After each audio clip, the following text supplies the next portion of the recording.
Hello, and welcome back to the Cornell Policy Review podcast. In today's episode, EMPA candidate Marguerite Bolster-Koller leads an exclusive interview with California Secretary of State Dr. Shirley Weber, in which we explore the duties and responsibilities of the Secretary of State office, the importance of education, as well as familial experiences with voter suppression in the Jim Crow South. Without further ado, let's dive right in.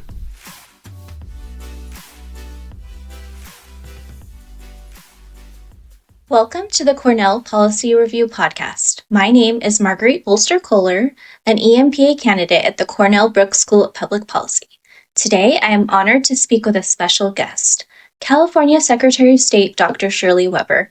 Sworn into office in 2021, Dr. Weber is California's first Black Secretary of State and only the fifth African American to serve as a state constitutional officer in California's 170-year history. She attended UCLA, where she received her BA, MA, and Ph.D. by the age of 26. Prior to receiving her doctorate, she became a professor at San Diego State University at the age of 23. She also taught at California State University at Los Angeles and Los Angeles City College. She retired from the Department of Africana Studies after 40 years as a faculty member and serving several terms as department chair. Before her appointment, Secretary Weber served 4 terms as an assembly member, representing California's 79th Assembly District. Dr. Weber also served as a member and chair of the San Diego Unified School District. In the Assembly, Dr. Weber chaired and served on committees such as the Standing Committee on Education, Higher Education, Elections, Budget, Banking, and Finance. She chaired the Select Committee on Campus Climate, which was created to examine and mitigate hate crimes on California's college and university campuses, and explored student hunger, sexual assaults, homelessness, and freedom of expression. She formally created and chaired the Select Committee on Higher Education at San Diego County, and has also served as chair on the California Legislative Black Caucus. Well, thank you for the invitation. I appreciate it. Before we discuss elections and youth engagement and voting, can you describe what the Office of the Secretary of State does and oversees in California? Sure, I can give you a snippet of it, and obviously you can always check our website to see all the great things that happen in the Secretary of State's office. I'm a constitutional officer, which means there are 8 of us in the state that run statewide, and we run basically we're the officers of the state of California. I'm the 3rd officer, which is Secretary of State. There's the governor and lieutenant governor, and then there's the Secretary of State. And then there are other officers that serve the state. My job is most folks look at me and they think, oh, you're the election official of the state of California. And it is. That's a major piece of what I do. But it's interesting, that's not the largest unit within my office. There are several different divisions within the office. And the largest is actually our business affairs office that deals with all business issues, whether filings, nonprofits, those kinds of things. So we deal with all of the businesses in California. We run workshops and seminars for them to make sure that their statements of information are correct and our nonprofits are getting the benefit of our office and the information we have, as well as keep themselves qualified to remain as nonprofits. So we run the business entity, and that's actually the largest division in the Secretary of State's office. We also deal with issues of, as I said, we deal with elections, we deal with financing of elections, we deal with political reforms and rules and regulations that cover political laws and integrity and enforcement of those laws. We also, we deal with all campaigns and campaign finance. That's important. We also have the archives in the Secretary of State's office. My job is also as the official keeper of the state seal. And so all archives, our documents, records from the state of California are here.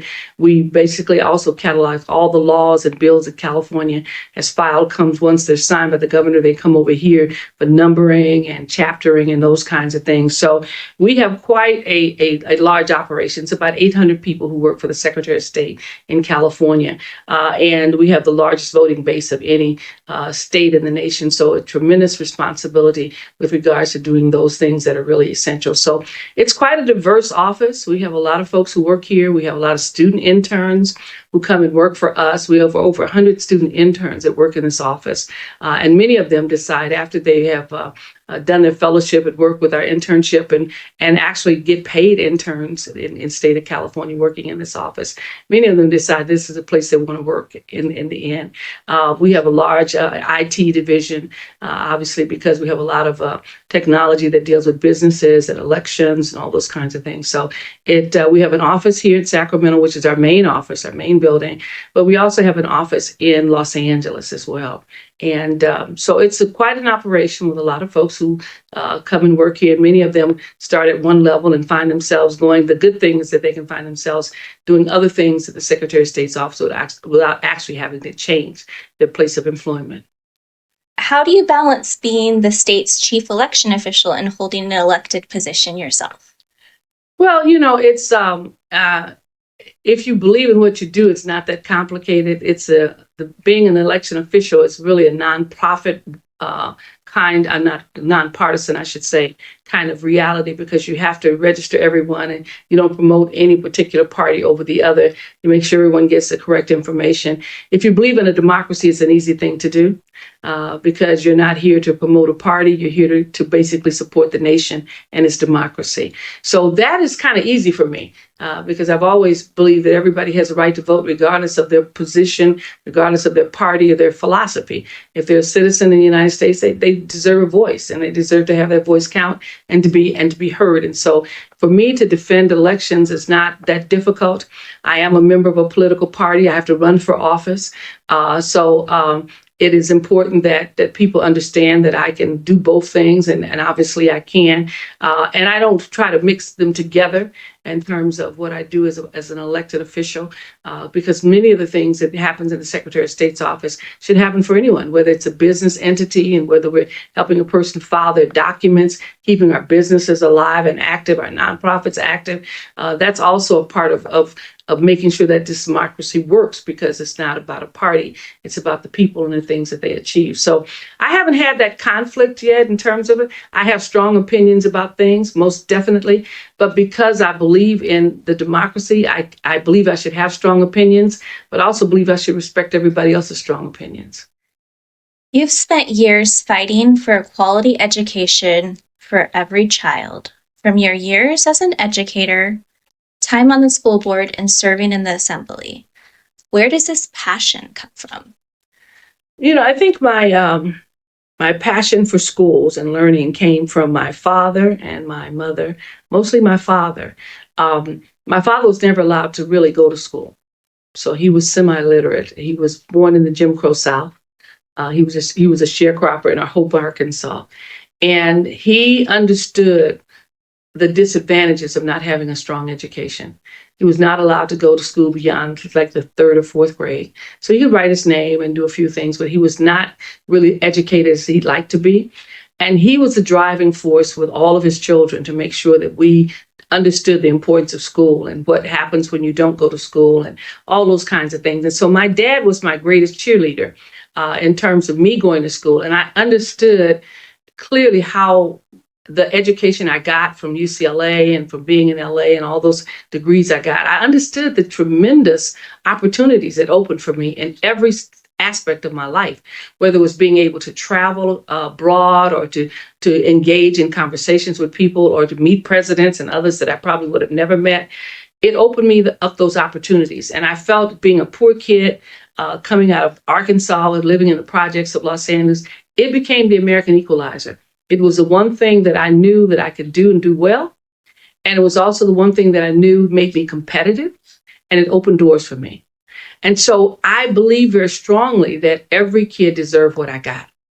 And so that's why I fight for the university to open up to everyone, because I went to UCLA, I got 3 degrees from UCLA, and I only owed $1,250. That's when the university really funded its institution, where it had the kind of support for a kid like I was that was poor, and an opportunity that was there. So I fight for that because I know that that is a critical piece in the life of any kid who's poor. I always tell kids when I meet with them why I fight so hard for schools. I said, if your daddy were rich, he could buy you the company, but your daddy's not. So therefore, you got to get your own. And I firmly believe that opened the door for me, and it opened up the door for so many of my friends and colleagues in the legislature. When I listen to them and talk, and many of them are first generation college, it is an American equalizer. And so when I fight for this, I fight because I know that without someone fighting for them, myself and others, that they will get a second class education. They will not get a first class education like I got. They will not get the same opportunities. And people are shortchanging our kids by giving them an education that's okay, but not an education enough to be competitive. And I'm very adamant about that. I'm very outspoken about it. Everywhere I go, most folks know that I'm going to fight for every kid to get that chance, because why? Somebody fought for me. And my teachers were from when I lived in the Los Angeles and in the projects.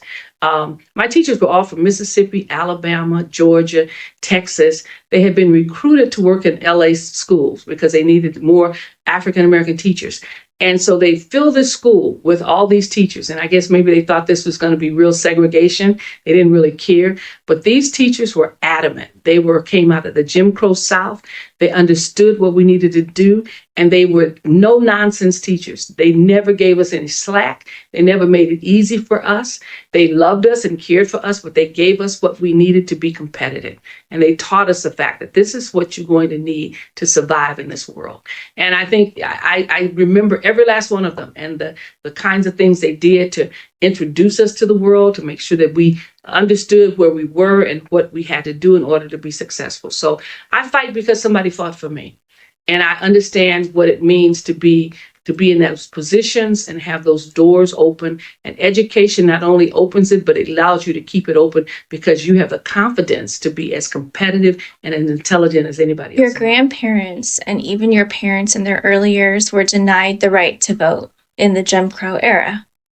How did that shape your outlook on voting as you were growing up? Well, I think it had, my dad taught us there was two things we had to do. We had to get educated and we had to vote. And when we lived in the projects, he would be so upset with people who were on social welfare, who did not vote. He would say to them, don't you understand your whole life is controlled by the government because you take a welfare check? He worked every day, but he said, so why aren't you voting? Why aren't you voting for control of your life? He understood what happens when you don't have control of your life. Being a sharecropper in the South, my daddy left the South because they were going to kill him because he fought for his salary at the way station. And it was clear that he was outspoken and he was adamant about what he deserved. And so he understood that he had no power in Arkansas, that they could kill him, injure his family, do whatever they wanted to do. And there'd be nobody to really speak up or to say anything. There'd be people hurt and what have you, but no voice, no fight back. So my dad really believed strongly that, he knew he was not destined to stay in the South. And so after they had to sneak him out of California and he came here, the first thing he and my mom did was to register to vote. And they voted in every election. And and the vision of my father desiring to vote was so vivid in my life because I could remember before elections that he and my mom would sit down with the ballot and the booklet on what was in the ballot, and they would go over this. She would read it to him because he could read, but not that well. And so they would go over their ballot. They'd mark the ballot, this and that. And he was adamant about voting. And he would make sure he got home early enough so that he could wash up and go and meet my mother wherever they were to go vote. He was adamant about that. And then when it came down to the whole issue of where we could vote, we moved into a community that didn't have. My mother, when we were in the project, they voted at the youth center, so she could go and volunteer and work there for them. But when she moved over to where we were in South Central LA, there was no church nearby. There was a school nearby, but it was full of kids, so there was no room to have voting all day long. They couldn't spare their room. There was no library for voting. There was no rec center. There weren't these things that would make it conducive for people to be able to gather and vote. So, and the one lady who was in charge of voting, something happened, she had to move, so they could no longer use that. My mother volunteered our house. And so I grew up seeing people vote in my living room. My dad took all the furniture in the garage. He had voting in the front living room because he thought it was so important that he didn't want them to be in the garage with spiders and bugs. And so he put our furniture with spiders and bugs. And he basically he and my brother would put up all the ballot, the voting booths and all those things that they bring out to our house. And so our house was a voting place. So I grew up knowing that this must be really important because this voting interrupted our life. My mother was into it all day long. So whatever she cooked the day before was dinner. And I can remember getting up in the morning and going off to school. And I walked to school and I'm walking down the driveway because the flag was out. People were in our living room already voting. When I came home, the same thing was true. And that evening, my dad would help them box up everything and box up all the ballots. And they'd have to count everything by hand and do all that stuff and take it down there. And she loved it. She loved every aspect of participating, and he loved helping her, which was weird because most men would say, I've been working all day, 10 hours. I don't want to be bothered with this. It was not a bother at all for my father. And in fact, when my mother died, she died about maybe 2 or 3 weeks or so before an election in Los Angeles. She suddenly passed away. And they were in a tizzy trying to figure out what we were going to do. And so the registrar of voters was looking for a place to hold the poll voting. My dad told them if they didn't find a place, he would make sure the house was open for them to use. My sister was going to come and open up the house because he did not want to have anything interrupt the voting. But they found another place and notified everybody, and so they moved the voting. But he was agreeable. He had to go to work that morning. But he was agreeable to my sister being in the house, opening the house, and being there for everybody to vote. You have inspired many young people to fulfill their civic duties. Your own daughter, in fact, Dr. Akilah Weber, succeeded your prior seat and won the 79th Assembly District special election 3 years ago. What did you tell your children about the importance of serving their communities when they were growing up? Well, I think, one of the things that kids have a tendency to see what their parents do without you telling them. And sometimes if you tell them you have to do things, they don't really listen to you. But if they see you do it, they're part of it. And one of the things, I was always very actively involved in the community. And when I had children, my husband was equally involved as a lawyer and a judge in San Diego's community. I just took my kids everywhere I went. And they learned how to go to meetings. They learned how to be engaged. They learned how to do things that other kids didn't do. And they knew how to sit quietly in a meeting and sit in the back and talk to each other and write on their books and do what they had to do. I didn't put them on the side when I had to go do civic stuff. They were there. We'd get up on Christmas or Thanksgiving morning, and there would always be a dinner somewhere. And we'd get up and we would, I'd get my dinner ready and put the turkey in the oven. The kids would have opened their gifts, and we'd get in the car. And we'd go down to the center where they were serving meals and help out. And we spent 2-3 hours. My kids putting the stuff in the forks and spoons together for people who are going to come and eat and what have you. And we do our duty every holiday, Thanksgiving and Christmas. And then we get back in our car and go home and have dinner ourselves. I wanted them to understand that there were folks who didn't have what we had, but also that they had a responsibility to make their Christmas or their Thanksgiving just as good as ours, even though they didn't have a lot of things themselves. So I insisted that they participate in the communities where they live and that they become leaders in those communities and pick up on that. And it was really interesting because you do things and you don't pay attention that your kids are paying attention. And I was shocked when my daughter wanted to run for my seat. I was shocked, because she's a physician. And I thought, why would you do this? But she was interested in policy making, but she had always been that way. And I remember when she became president of her elementary school. She was a 6th grade president of the student government. And my girlfriend was principal at the time of the school. And so she said she got up that morning in a shock, like, oh my God, the student government is going to meet the first day and I don't have anything for them to talk about. So she said she got her clothes on and got dressed and went to school a little bit early. And she was going through some things, trying to find something to keep the kids' interest for the student government. She said, and lo and behold, the secretary came in and said, Akilah Weber would like to speak with you. And she goes, oh, okay, And so Akilah came in and said, Miss McLean, could you do me a favor? She says, what? Could you Xerox my agenda for the meeting today? And Mary said, Miss McLean was just shocked. She goes, she said, I was stunned. I never had a 6th grader ask me to duplicate an agenda forever. And she said, so I just said, oh, most definitely. She said, thank you. And said it was all typed and ready. And it had an old business, new business, old business section, all kinds of things. And so Mary called me to tell me about this, and I didn't even know she'd done it. I knew that night before she said, "Mom, can I get on the computer? I got to write something for school." And I said, "Sure." And I didn't know she'd gone in my office and taken out one of my old agendas from some sorority meeting or some group and had copied the things that she thought were necessary, typed it up, and had her agenda for the next morning at school. And she did an agenda every year. And so she's always been, the student body president, the this, or that. And mainly because I always said, if you guys don't want something done, do it. Get it done. Organize it, get it together. And so I've always focused on them doing something in the community. I said, wherever you live, it should be better than when you got there. Mm-hmm. And you should always give something back. So my kids have been accustomed to making sure that they do something good, they give something back, they build something, they work with the kids in the community, whatever it may be.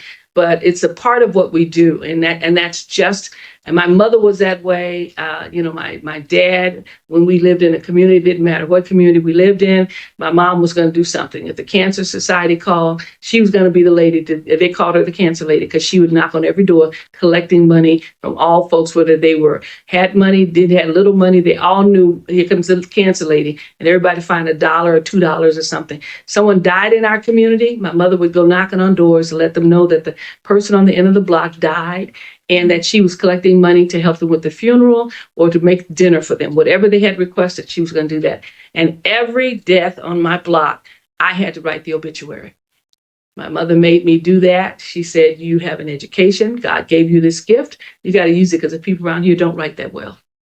And so I would be sent to write these obituaries. And of course, I was furious. I didn't want to go. But, after a period of time, I began to reflect on it, and I learned so much about my neighbors in writing their obituaries. I learned about their dreams and their aspirations, the lost dreams, the things that would dash, the achievements that they made. Folks I'd see that were, in the community, a young man who was an alcoholic. I thought he was much older. He was in his 20s. And I learned about all of his frustrations. I learned about his time in the military and the dreams that he had for himself and how smart he was and the kind of education and things that were happening before he was sent to Vietnam. So I got a chance to learn to appreciate the community that I lived in and the people that struggled there. So I think it's extremely important that when we're engaged, we basically engage our community and understand who they are. And I think that in itself drives my kids to basically work in the community, to do things. And it continues to drive my drive to basically make sure that I thoroughly understand the communities that I had to represent and see the beauty of those communities rather than just the problems that they had. Talk about lead by example.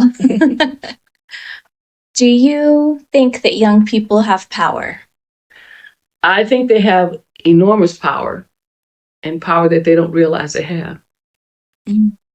I think they know they can influence things, but I don't know if they know how much they influence things because they set their goals very low. Mm.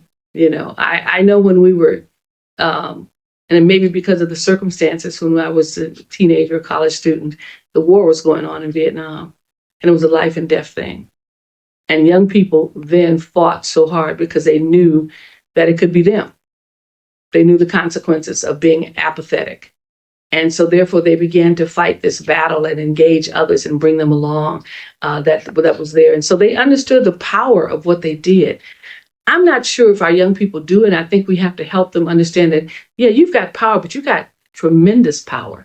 When I was at the university, I would take students to South Africa, and we'd go there on our spring break.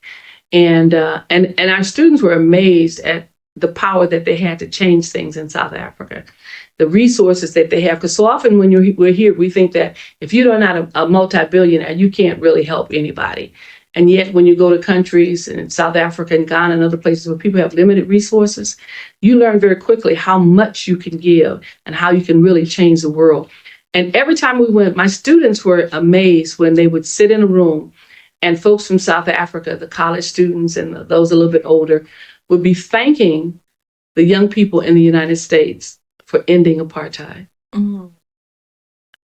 Years before these students went to college, they said, apartheid was addressed because the young people in the United States start boycotting the banks and the companies and bringing apartheid to the forefront. And it was interesting that, adults had been doing it for years, but it was the college students that began to raise the issue of apartheid and divestment and the resources that we were giving to South Africa. And these folks, 10,000 miles away, were the beneficiaries of the work that had been done. So they were telling the students, you may not realize it, but what you have is very powerful. And I think young people kind of understand that.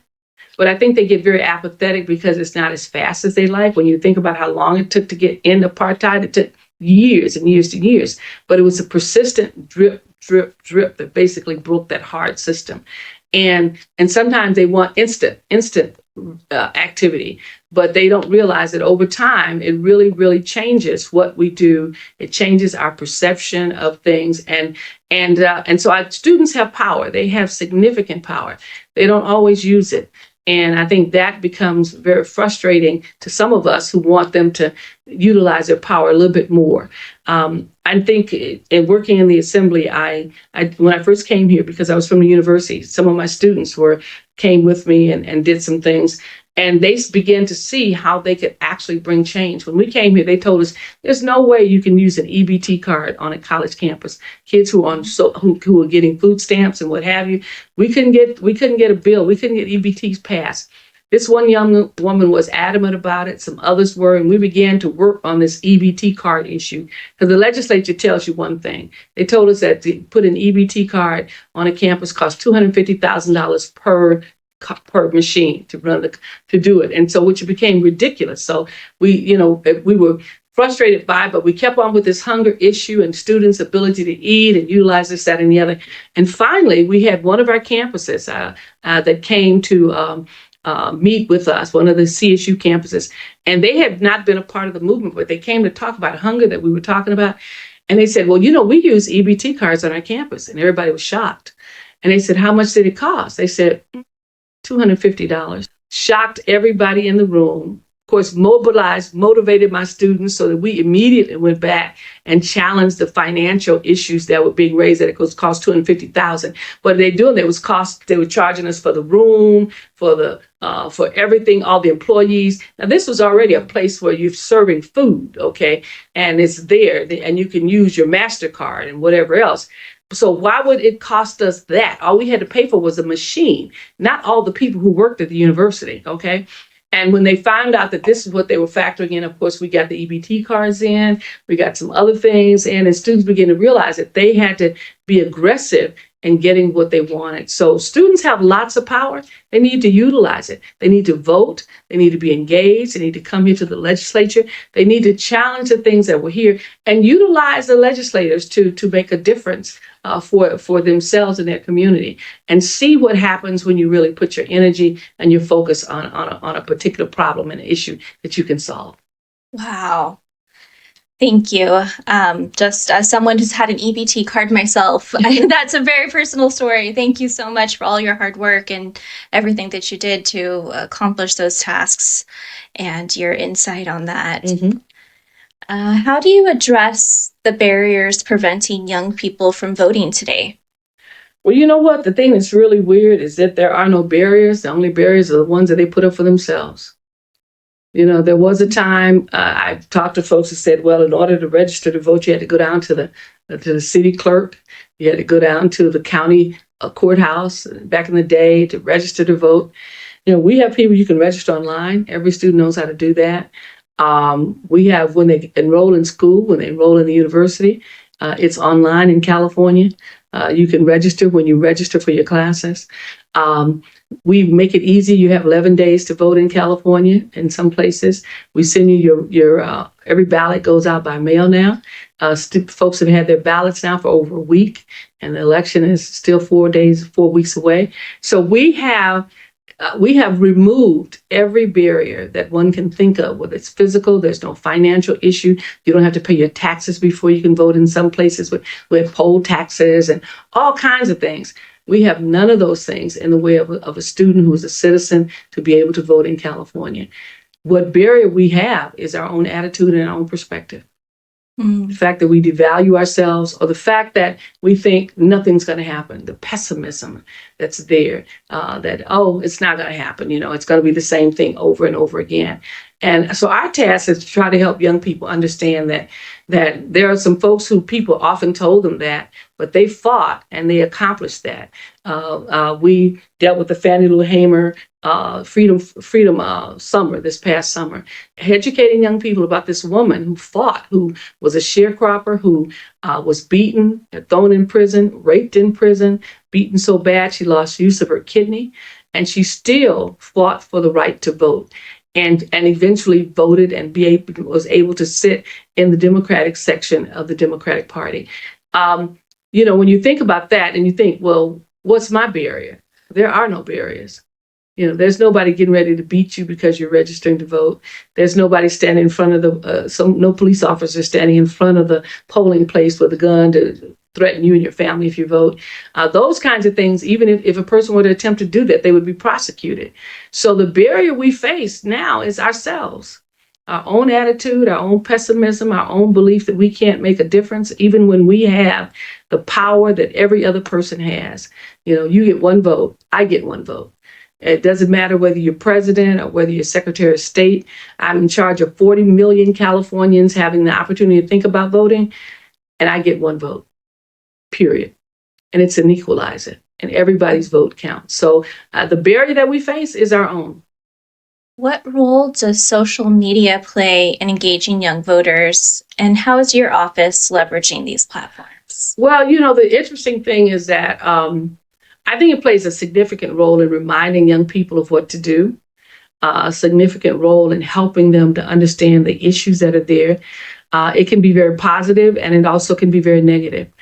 We've seen how it has the information that we try to put out to help young people understand where they're to vote, how they're to vote. And we try to use trusted messengers, Legend and this person and that person all have done something work with us to make sure that people know that a lot of folks are counting on young people to vote, and a lot of folks are putting a lot of energy into it. So we try to do our best to leverage that and to be a part of that conversation and use young people to promote that conversation. But we also are having to deal with a lot of misinformation and disinformation. So we're on those platforms as well. And when we get information that's incorrect, we make sure we get to our website to get it out there, get information that says, hey, come and look at this, look at that.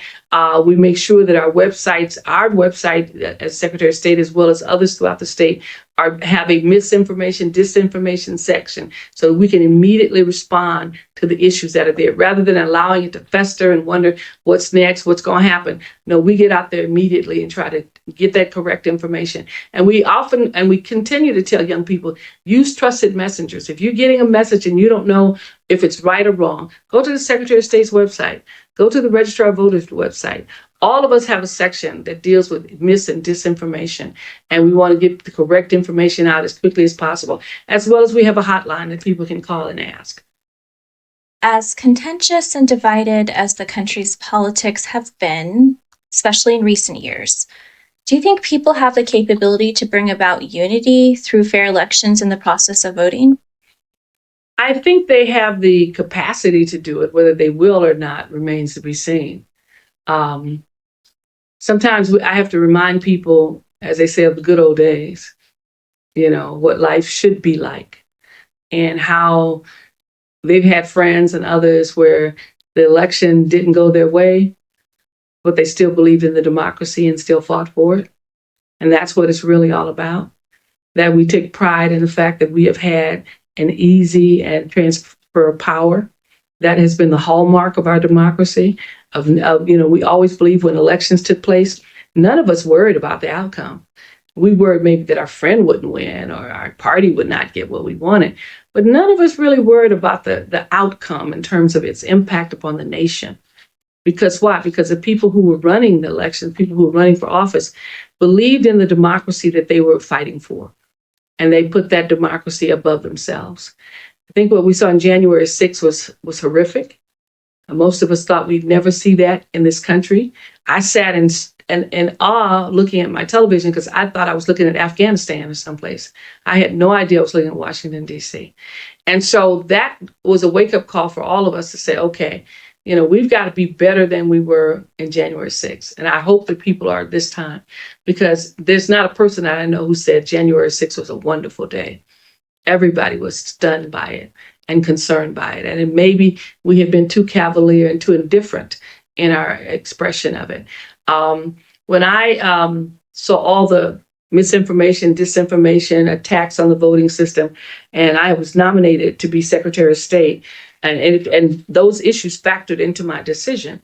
But when I was talking to the press, and they said, why are you thinking about changing office and becoming Secretary of State? You had such a great career as a legislator, and you got all these things going on, and who's going to pick up these issues? And that was a concern of mine to a certain extent. But I said to them, I'm very concerned because this nation is in peril. And that was December the 20th. I said, this nation is in peril. And the reporter looked at me kind of strange and says, why do you say that? I said, because it is. I said, when I look and see what's happening with folks challenging the elections and doing these kinds of things and saying things and all kinds of things, I said, it reminds me of the third world countries that I've visited before, right before an election. And I saw the things that were happening. I said, so I'm very, very concerned. And that was December. And when January 6th happened, I got a call from folks saying, you said this. I said, I saw this. And I saw what was happening. And I saw all of the things that were working to undermine the democracy and the easy transfer of power. And I knew that was not a good sign. So I'm hoping that, I know we have the capacity to do it. It's not beyond our reach. I mean, we're not handicapped in some way that we can't do this. We've had enough history. I think if people just reflect back upon the 40s and the 30s, we've had enough history of seeing uprisings and things that take place through the disinformation, misinformation, attacks on individuals, the efforts to destroy people. We've seen enough of that in the history of the world that we ought to be smart enough to utilize our capacity to have a free and transparent election, and to honor the will of the people and let whatever the will is become the law of the land. Well, thank you so much. This has been very insightful and inspiring and a powerful discussion. It's been my pleasure to speak with you. Thank you, Secretary Weber. Thank you very much for the opportunity. I appreciate it. I've enjoyed it. Thank you. The Cornell Policy Review podcast would not be possible without the incredible work by our team. Editorial leadership, production, and public relations coordination by Arsh Nasir, the public relations editor. Production and research by our podcast associates, Amadou An, James Paterick, Maxwell Nordeman, and Henry Dang. Tune in next time for another insightful episode from the Cornell Policy Review podcast.